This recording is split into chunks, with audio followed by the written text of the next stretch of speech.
প্রাথমিকের চাকরি বাতিলের যে মামলাটা, যেটা জাস্টিস অভিজিৎ গঙ্গোপাধ্যায়ের নির্দেশে হয়েছিল, যে 32,000 চাকরি বাতিল, মেইনলি যারা আনট্রেন্ড টিচার ছিল তাদের, সেইটার প্রেক্ষিতে তো অনেক কটা আপিল ফাইল হয়েছিল এবং সেই আপিলগুলো হয়েছিল সুপ্রিম কোর্টের নির্দেশের ভিত্তিতে। কারণ এখানে যখন প্রাথমিকভাবে আপিলের শুনানি হয়, আপিল কোর্ট কোনো স্টে দেয়নি, মানে জাস্টিস গঙ্গোপাধ্যায়ের অর্ডারে কোনো স্টে দেয়নি, কিন্তু আপিল কোর্ট তার পাশাপাশি নতুন রিক্রুটমেন্ট প্রসেসটাকে কন্টিনিউ করার জন্য বলেছিল যে নতুন করে ইন্টারভিউ হবে এবং নতুন করে সেই প্রসেসে সবাইকে পার্টিসিপেট করতে হবে।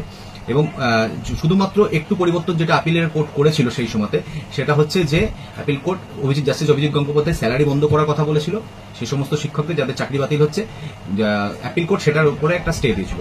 তো এইটুকুই পরিবর্তন হয়েছিল।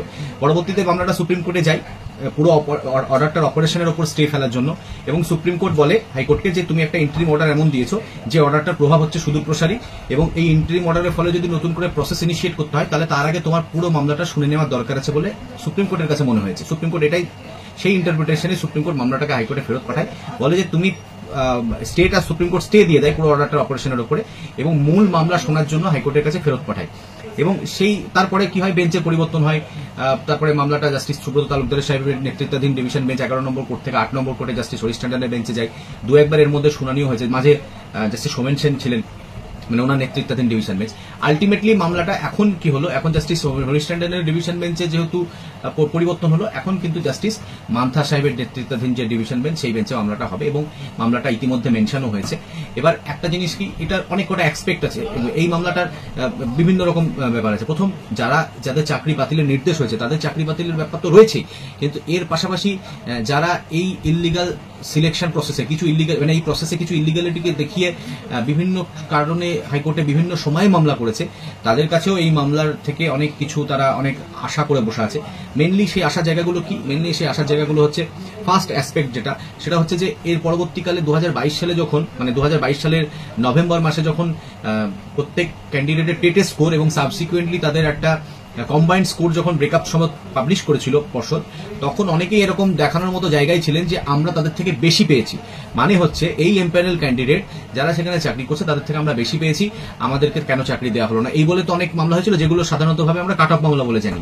সেই মামলাকারীদের ভবিষ্যৎ সিঙ্গেল বেঞ্চে শুনানির সময় এরকম উঠে এসেছিল যে যেহেতু ওই আপিলটা ডিভিশন বেঞ্চে পেন্ডিং আছে, যেখানে প্রায় 32,000 চাকরি প্রার্থীর ভবিষ্যৎ নির্ধারিত হবে, তাহলে এই অবস্থায় তোমার মামলা আমি শুনবো কি করে, যে তুমি ওর থেকে বেশি পেয়েছো এই বলার জায়গাটা আসছে কি করে, যেহেতু ওদের চাকরি তো বাতিলের নির্দেশ অলরেডি হাইকোর্ট দিয়েইছে, যদিও সেটা সাময়িকভাবে স্টে হয়ে আছে। সুতরাং এদেরও ভবিষ্যৎ নির্ভর করছে এরকম যে প্রিয়াঙ্কা নস্করের মামলার যে আপিল, সেই আপিলটাতে ডিভিশন বেঞ্চ কি করছে। ডিভিশন বেঞ্চ যদি বলে যে না কারো চাকরি বাতিল হবে না, তাহলে সেক্ষেত্রে অটোমেটিক্যালি তারা বলতে পারে যে বাতিল না হলে তাহলে তাদের থেকে তো আমি বেশি স্কোর করছি, তাহলে আমাদেরকে দিতে হবে, এটা একটা অ্যাসপেক্ট। তেমনি যদি ডিভিশন বেঞ্চ বাতিল করে তাহলে তাদেরকেও নতুন করে আবার ইন্টারভিউ করাতে হবে, যেমনটা করে বাতিল যাদের করাচ্ছে তাদের ইন্টারভিউ হচ্ছে, আবার নতুন যারা কাট অফে তাদের থেকে বেশি পেয়েছে তাদেরও নতুন করে ইন্টারভিউ করাতে হবে। এটা অটোমেটিক্যালি হচ্ছে, মানে এটা সিঙ্গেল বেঞ্চে জাস্টিস গঙ্গোপাধ্যায়ের অর্ডারেই আছে যে এরকম করে ইন্টারভিউটা করাতে হবে, এটা একটা ব্যাপার।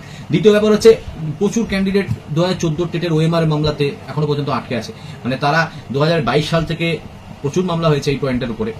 ওএমআরটা নিয়ে একটা সন্দেহ দেখা দিয়েছে যে ওএমআরটাকে ইলিগালি ডেস্ট্রয় করা হয়েছে, যেটা মোটামুটি সিবিআই রিপোর্টে প্রকাশও পেয়ে গেছে। সাবসিকুয়েন্টলি 17 টেটের ওএমআরও ইলিগালি ডেস্ট্রয় করেছে পর্ষদ।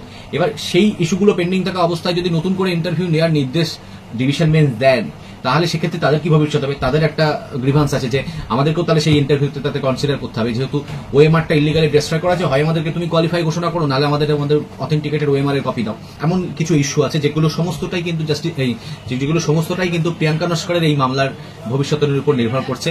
সবথেকে গুরুতর তো অবশ্যই যে চাকরি বাতিল এত হিউজ সংখ্যক ক্যান্ডিডেটের কি আদৌ হবে কি হবে না সেটা কোর্ট অ্যাডজুডিকেট করুক, তারাও অন্তর্বর্তী অবস্থায় ঝুলছে, আবার যারা এর দিকে তাকিয়ে বসাচ্ছে তারাও ঝুলছে, একটা নিষ্পত্তি হওয়া তো দরকার আছে।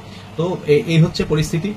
আর আরেকটা অ্যাসপেক্ট যেটা আমি বলতে গিয়ে, সেটা হচ্ছে যে যারা সুপ্রিম কোর্টে প্রশ্নভুলের মামলার জন্য পেন্ডিং আছে তারাও তাকিয়ে বসে আছে যে আমরা কোয়ালিফাই করলে আমরা যাতে এখানে ইন্টারভিউ দেওয়ার সুযোগটা পাই। তো এরকম তিনটে অ্যাসপেক্টের কথা বলছিলাম। মেনলি হচ্ছে যারা হচ্ছে কাট অফ এদের থেকে বেশি পেয়েছে, এক। দ্বিতীয় হচ্ছে যারা ওএমআর ইস্যুতে পেন্ডিং আছে বিভিন্ন মামলাতে, এখানটা 2। তৃতীয় হচ্ছে যারা প্রশ্নভুল 14 টেটের প্রশ্নভুলের জন্য পেন্ডিং আছে তারা। তো এরা সবাই চাইছে যে এই মামলা থেকে বেশিরভাগ ক্যান্ডিডেটের দাবি কি, যারা বঞ্চিত তাদের দাবি হচ্ছে নতুন করে ইন্টারভিউ হোক, তাদেরকে ইন্টারভিউ পার্টিসিপেট করতে দিতে হবে। আর যাদের চাকরি বাতিলে অর্ডার হয়েছে তাদের দাবি হচ্ছে অটোমেটিকলি তার রিভার্সটা উল্টোতে, যে না সবকিছু আগের মতোই থাক, বহাল থাক, আমরা চাকরি আগে যেরকম করছিলাম সেরকম করেই করি। এই হচ্ছে পরিস্থিতি।